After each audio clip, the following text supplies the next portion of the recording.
when I'm thinking about Jupiter and Saturn via timing, I'm thinking a lot about adding and subtracting.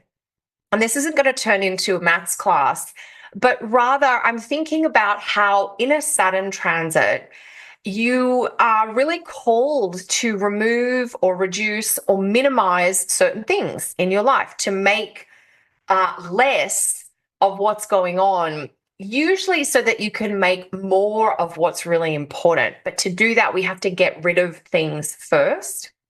Whereas in a Jupiter transit, we're often thinking about the adding, the expanding, the upgrade.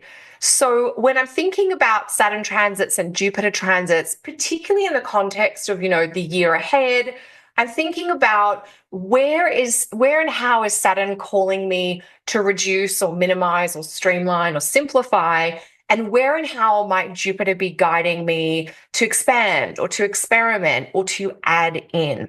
And I love this idea of adding and subtracting. Often we think we have to add things in to make our lives better.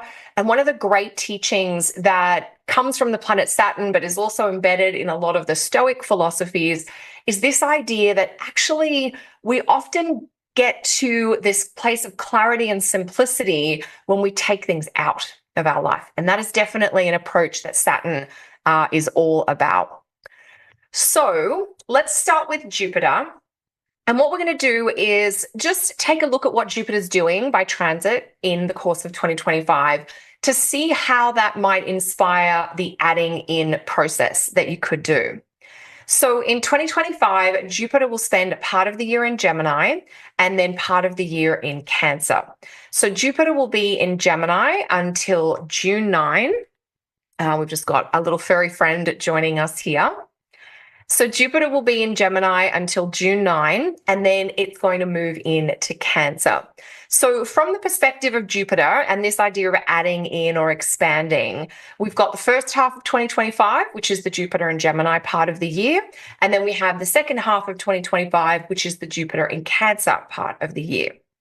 So Jupiter in Gemini, which we have until June 9, this is a more scattered, kind of bouncy version of Jupiter.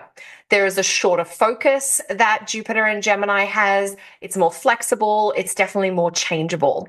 And that's a mix of the nature of the sign of Gemini as well as the qualities of a planet in detriment, which is something that Jupiter is when it's in Gemini.